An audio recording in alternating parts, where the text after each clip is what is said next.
বিগত কেইদিনমানত পাকিস্তানী নাগৰিক শ্ৰী আলী তৌকিৰ শেখৰ পূৰ্বে সামাজিক মাধ্যমত প্ৰকাশ পোৱা অসমৰ সাম্প্ৰদায়িক সম্প্ৰীতি বিঘ্নিত কৰিব পৰা কেতবোৰ বিশেষ মন্তব্য সম্পৰ্কত একাধিক বাতৰি পোহৰলৈ আহিছে।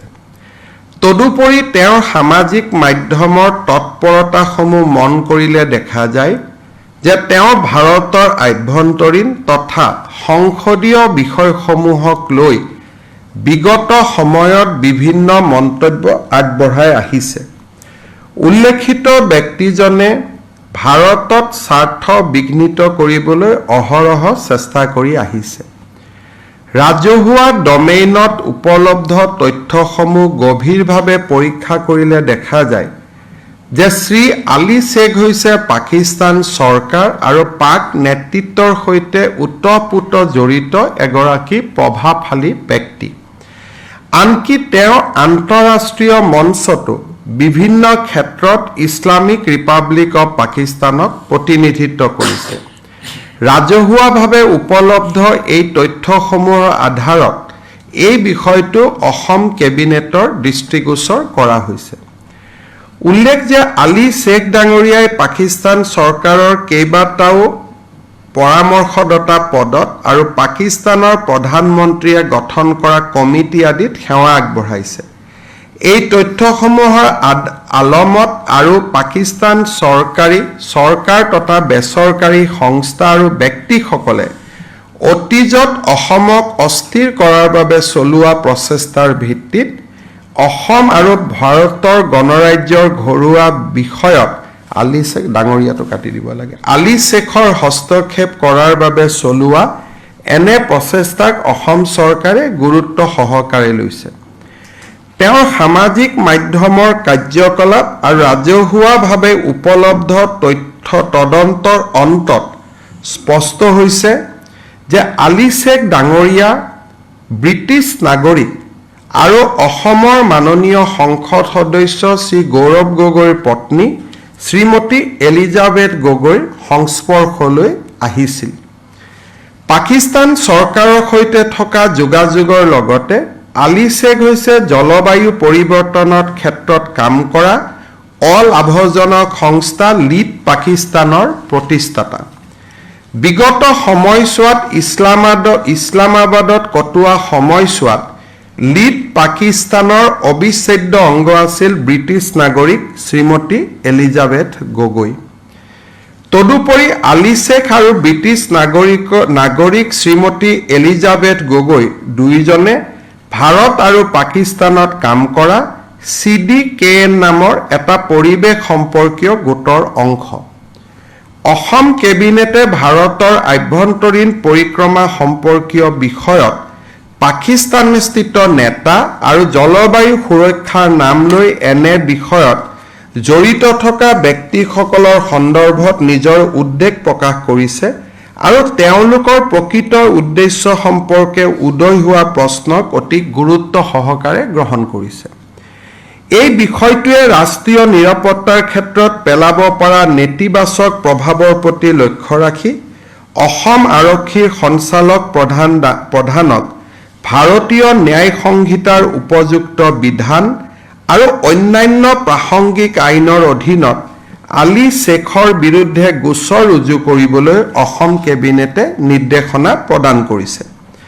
তদুপৰি এই কাৰ্যকলাপসমূহে কোনো বৃহত্তৰ ষড়যন্ত্ৰৰ অংশ নেকি সেয়া নিশ্চিত কৰিবলৈ আৰু শেখৰ ভাৰত বিৰোধী এজেণ্ডাত অসমৰ লগতে ভাৰতৰ সংশ্লিষ্ট সকলো সহযোগীক চিনাক্ত কৰাৰ বাবে অসম কেবিনেটে এক বিস্তৃত তদন্ত কৰিবলৈ নিৰ্দেশ দিছে।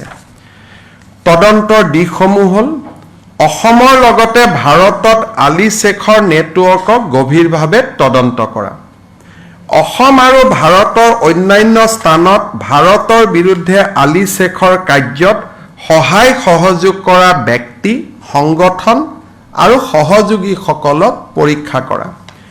উল্লেখিত তদন্তৰ কালছোৱাত ভাৰত চৰকাৰ আৰু অসম চৰকাৰৰ সংশ্লিষ্ট সংস্থা আৰু বিভাগৰ পৰা প্ৰাসংগিক সহায় আৰু তথ্য সংগ্ৰহ কৰা।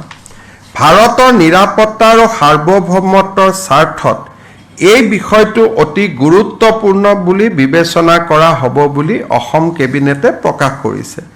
অসম কেবিনেটে লক্ষ্য কৰিছে যে অসম পূৰ্বৰে পৰা ISIৰ পৃষ্ঠপোষকতাত চলি থকা দেশ বিৰোধী কাৰ্যকলাপৰ ঘাটি হোৱাৰ তথ্য পোৱা যায় আৰু সেইবাবে এই ক্ষেত্ৰত অধিক সতৰ্কতা আৰু নিৰ্ণায়ক পদক্ষেপৰ প্ৰয়োজন। এইটো হ'ল কেবিনেট ডিচিশ্যন, যদি মই ইংৰাজীত লাগে if you want.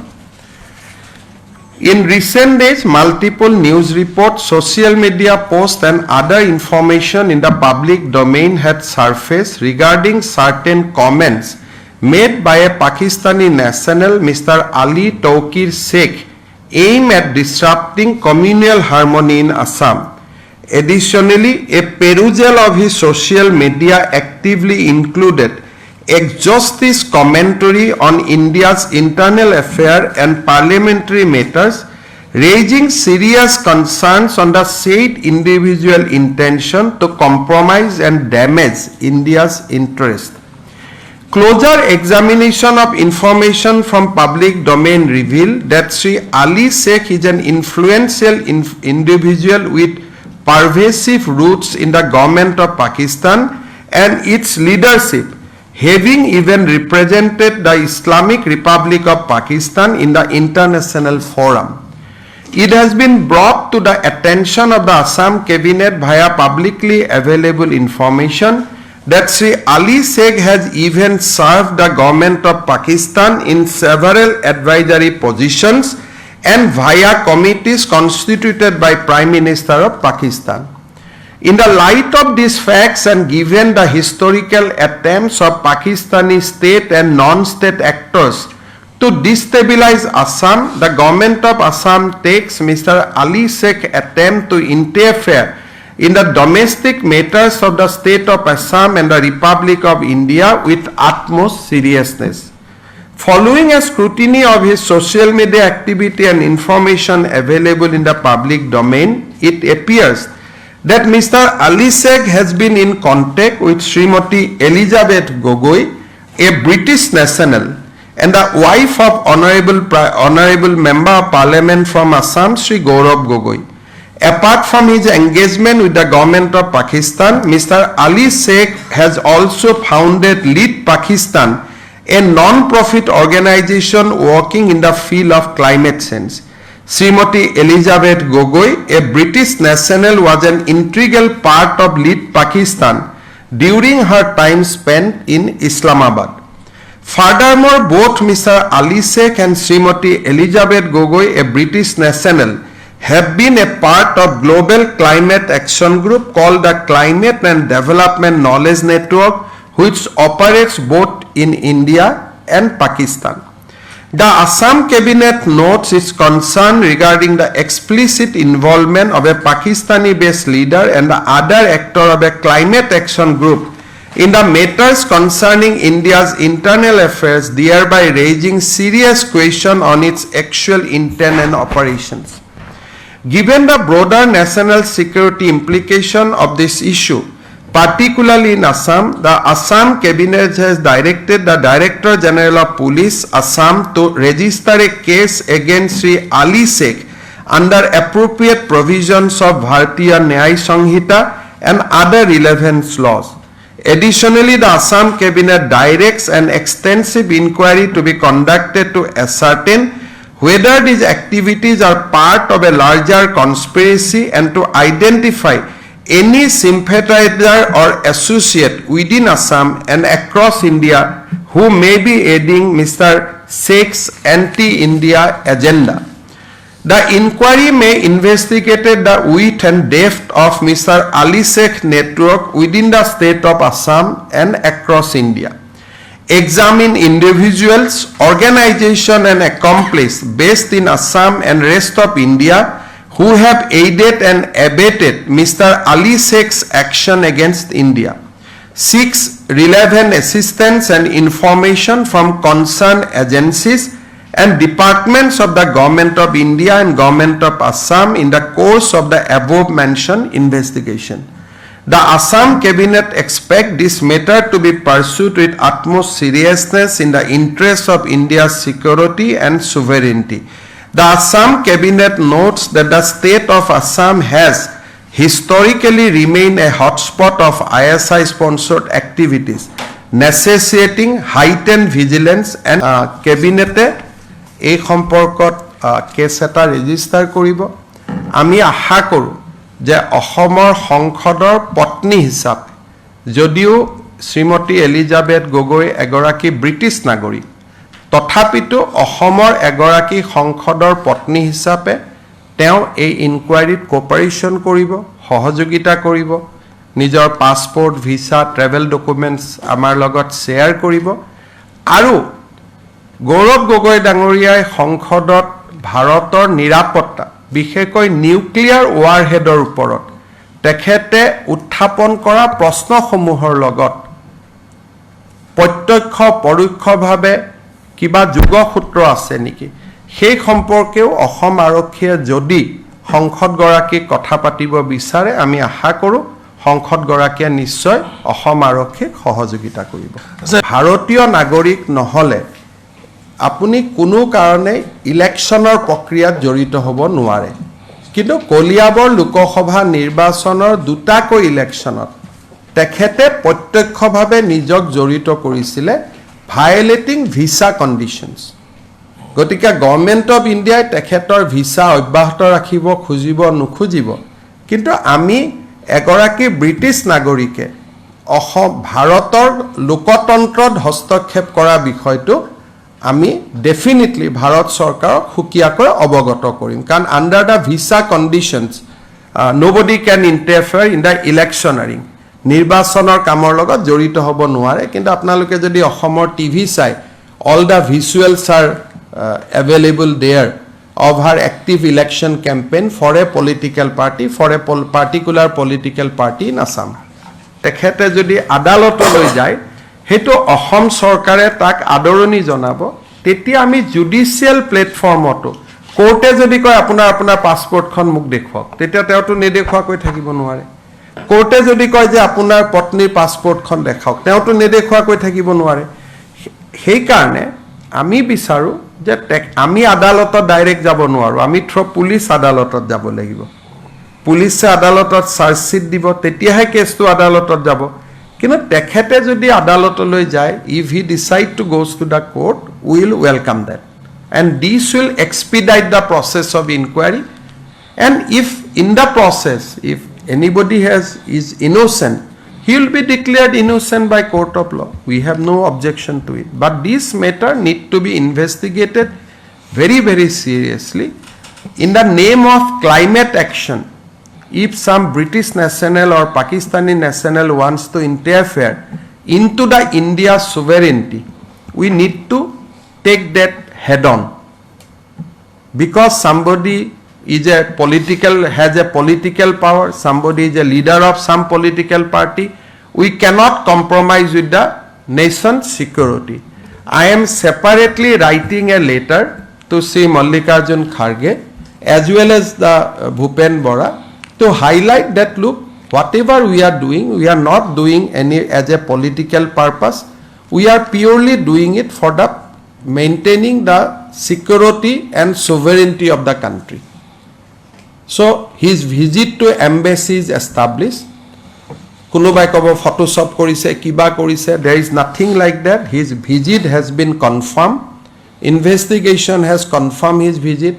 Subsequent to visit he tried to solicit nuclear secrets from Government of India. He tried to solicit many defense secrets from Government of India. Those are in public domain. There is no defense on that except he coming out clean. যে অসমৰ সংসদ এজনত কাছাবাহা ৰাস্তাটোত কিমান radar লগোৱা হৈছে অসমৰ সংসদ এজনক তাৰ প্ৰয়োজনীয়তা কি মেঘালয়ত কিমান ইউৰেনিয়াম মজুত আছে হেতু অসমৰ সংসদ এজনক তাৰ জনাৰ প্ৰয়োজন কি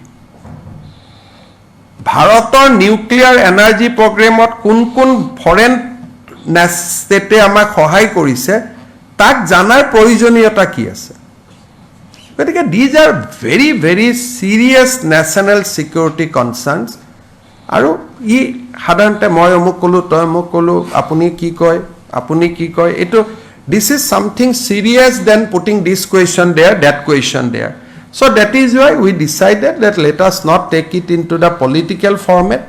Rajniti korar provision nai. Let police investigate it impartially.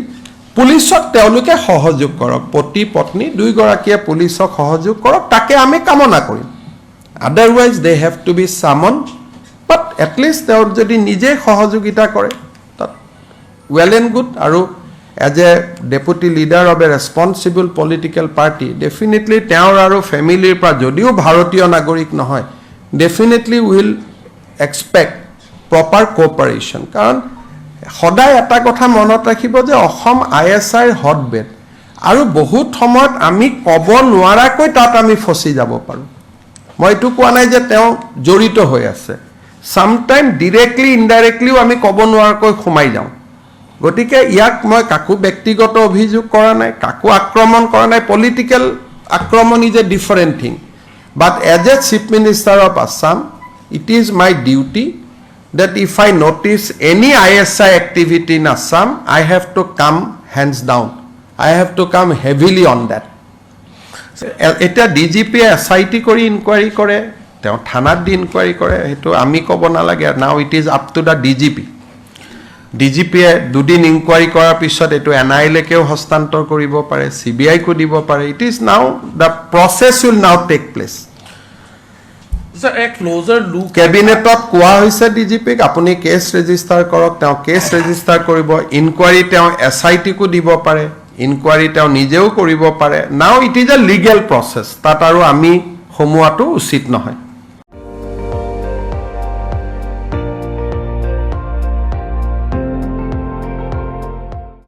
আপুনি চাই আছে ND24 সৰ্বশ্ৰেষ্ঠ নহয় সৰ্বোত্তমৰ দৌৰত